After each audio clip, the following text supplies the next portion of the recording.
Ողջույն։ Այսօր հունվարի 29-ին մամուլի ասուլիսով հանդես եկավ Հայաստանի Հանրապետության երկրորդ նախագահ Հայաստան Դաշինքի առաջնորդ Ռոբերտ Քոչյանը։ Ավելի քան 3 ժամ տևած ասուլիսն անցավ բավականին հագեցած, հետաքրքիր գնահատականները, ձևակերպումները, թե ներքին, թե Հայաստանի արտաքին, թե միջազգային քաղաքականություն ներկայացնելիս խորքային էին, լավ ուսումնասիրված եւ ամենից կարևորը պրագմատիկ։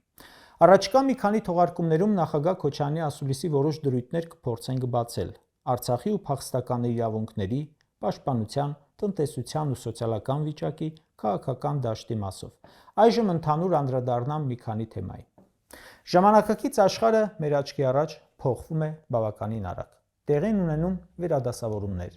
ազդեցության գոտիների բաժանումներ, փոփոխություններ եւ Հայաստանի նման փոքր պետությունները պետք է կարողանան այդ աշխարհում այնպիսի տեղ զբաղեցնել, որ կորուստներով դուրս չգան։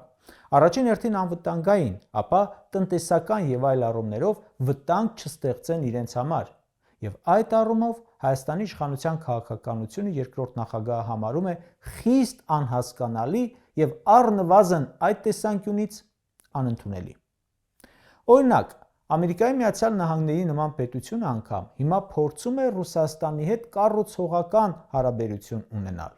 Իսկ Եվրոպան ապրում է իր համար ամենածանր ժամանակները եւ միանշանակ է, որ չի կարողանալու առանց ազդեցության կորուստների դուրս գալ։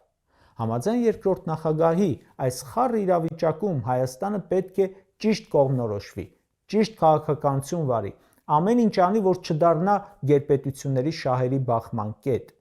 Երկրորդ նախագահը նշում է, թե ինչպես Վրաստանը Սաակաշվիլիի ժամանակ փորձեց խաղալ Միացյալ Նահանգների եւ Ռուսաստանի հակասությունների վրա, ստացավ պատերազմ եւ տարածքային կորուստներ։ Ուկրաինան փորձեց խաղալ ՆԱՏՕ-ի եւ Ռուսաստանի շահերի բախման վրա, ստացավ պատերազմ եւ տարածքային կորուստներ։ Հայաստանը 2020-ից սկսեց կորուստները ելի իշխանության արկածախնդրության պատճառով եւ շարունակվում է մինչև հիմա։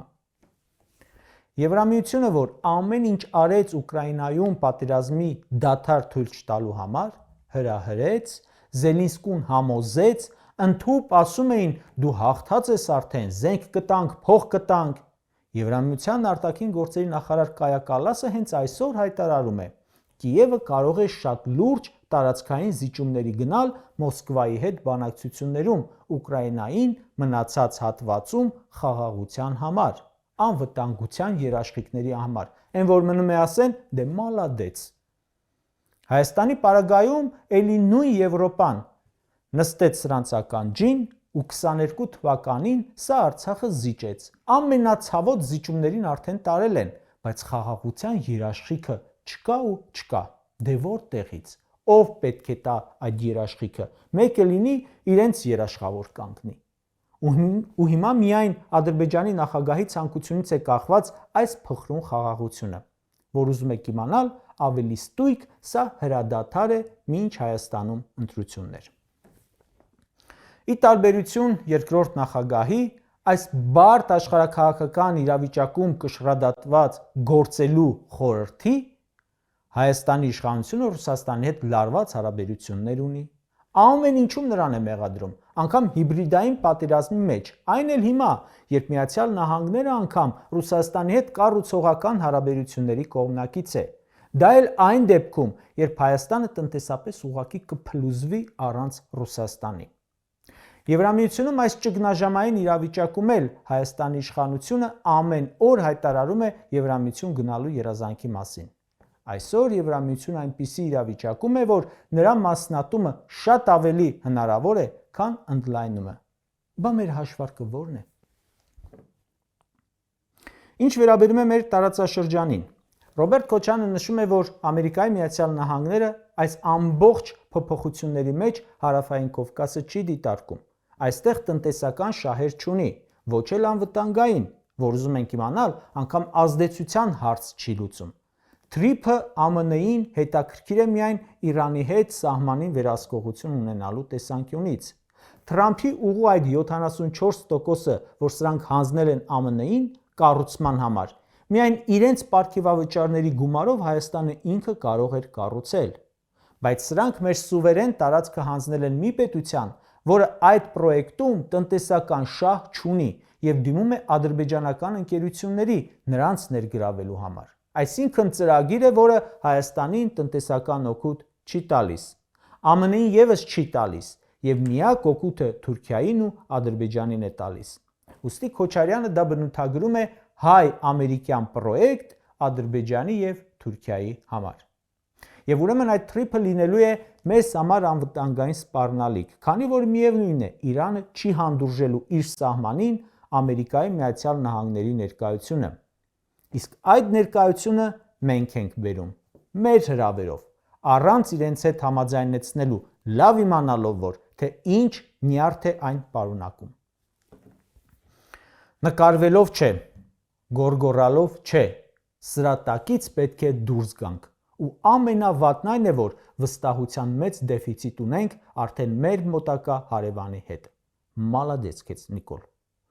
Ում հետ լավ էինք, նրանք էլ երես կթեքեն մեզանից։ Ինչի համար։ Հա, որ Ադրբեջանին ու Թուրքիային լավ լինի։ Բավականին ընդլայնված էր երկրորդ նախագահի հարցազրույցի ասուլիսի ներքաղաքական հատվածը։ Ընտրություններից մինչև պարգևավճար, եկեղեցի, դատական համակարգ, աղքատություն, թոշակներ, Նիկոլի տված ու չկատարած խոստումներ, բանակի վիճակ, նախկիններ չարչրկված թեզը եւ այլն։ Նախագահ Քոչարյանը անբարոյականություն է համարում այս աղքատության ֆոնին իշխանության ճոխ պարգևատրումները։ Նշեց, որ իր օրոք գործազրկությունը 20%-ից իջել էր 7%-ի, Նիկոլի օրոք հասել է 14%-ի, բայց չգիտես ինչի, սրանք գլուխ են գովում։ Խոսեց իր օրոք օտարերկրյա միլիարդավոր ներդրումների մասին, խոսեց եկեղեցու դեմ իշխանության պայքարի մասին, դարձյալ համարելով անբարոյականություն, խոսեց մեր արժեքները ոտատակ տալու մասին, ի տարբերություն սրանց, որ ասում են չի կարող բանակը լինել անվտանգության երաշխավորը, նախագահ Քոչարյանն ասում է, հենց բանակը պետք է լինի թիվ 1 երաշխավորը եւ բանակը պետք է լինի ուժեղ, թույլ չտալու համար պատերազմ։ Ի տարբերություն Նիկոլի, որ ասում է, քանի որ մենք հապկանդամ ենք, զենք չեն տալիս ուրիշ երկրները, երկրորդ նախագահը պնդում է, որ ինքը ուրիշ երկրներից բերել է զենք իր կառավարման ժամանակ եւ երբեք չի ունեցել խնդիր։ Ուղղակի այս իշխանությունը գլուխ չի հանում թե բանակից, թե մյուս ոլորտներից եւ պետության կառավարումից։ Կարևոր թեմա էր հունիսին սպասվող խորհրդարանական ընտրությունները։ Նախագահ Քոչարյանն ասում է, այժմ իրավիճակը ունիկալ է։ Հարցադրումները փոխվել են։ Նախկինում եթե անվտանգությունն էր թեման, տնտեսությունն էր, աղքատությունն էր, հիմա դրանց ավելացել են ազգային հարցերը։ Արարատ թե Արագած։ Եկեղեցի լինի թե չլինի։ Հայոց պատմություն մեզ պետք է թե պետք չէ։ Ու նման հարցեր։ Ու նախագահն իր ասուլիսում գլխավոր ֆոն էր դրել հենց Արարատ լեռը, խոր վիրապ եկեղեցով, ընդգծելու իր վերաբերմունքը մեր ազգային սիմվոլների նկատմամբ։ Շատ ցավալի է, որ մենք հասել ենք այս իրավիճակին։ Ամբողջ ժողովուրդը դեմ է Փաշինյանի այս խոսույթին եւ այս առումով առաջիկա ընտրություններում ընդդիմության շանսերը բարձր են, քանի որ կա ժողովրդի մեջ հակազդեցություն շատ մեծ Փաշինյանի քաղաքականությանը, թե ազգային, կրոնական հարցերում, թե սոցիալ-տնտեսական եւ ողջ ընդդիմությունը այս առումով նույն թեզերն է առաջ տանելու։ Սա նշանակում է, որ առաջիկայում պետք է ընդդիմության մեջ հաջողության հասնելու համար լինի առողջ համագործակցություն։ Անհնար է, որ ընդդիմությունը մեկ ճակատով գնա ընտրության, բայց խիստ անհրաժեշտ է համագործակցությունը, միմյանց չհարվածելը, իրարից ձայն չփախցնելը նախընտրական փուլում եւ խիստ հնարավոր է հետընտրական համագործակցությունը։ Երկրորդ նախագահը հնարավոր է համարում, որ կձևավորվեն մի քանի ընդդիմադիր խոշոր միավորներ եւ հետընտրական փուլում կմիավորվեն հանուն այս իշխանությունից ազատվելու եւ երկիրը դեպի զարգացում տանելու։ Կարճ ասած։ Գլխավոր հարցը. Ռոբերտ Քոչարյանն ինքը ինչ ձևաչափով կմասնակցի ընտրություններին, նախագահ Քոչարյանը չմանրամասնեց։ Ասաց.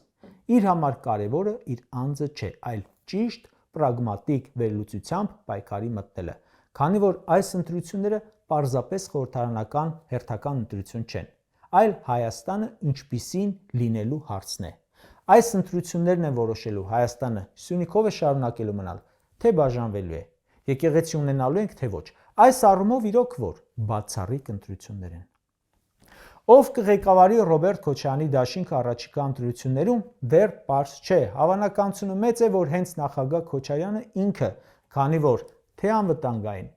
թե պաշտպանական, թե պետական կառավարման, թե մասնավոր կառավարման, թե աշխարհաքաղաքական իրավիճակը գնահատելու, կողմնորոշվելու առումով անմրցելի փորձ ունի։ Իսկ Հայաստանում ամենակարևոր հարցը հետևյալն է. ով կարող է երկիրը այս վիճակից դուրս բերել։ Սիրում եմ, չեմ սիրումի ժամանակները վաղուց են անցել։ Հիմա հարցը հենց դա է. ով կարող է, ով չի կարող։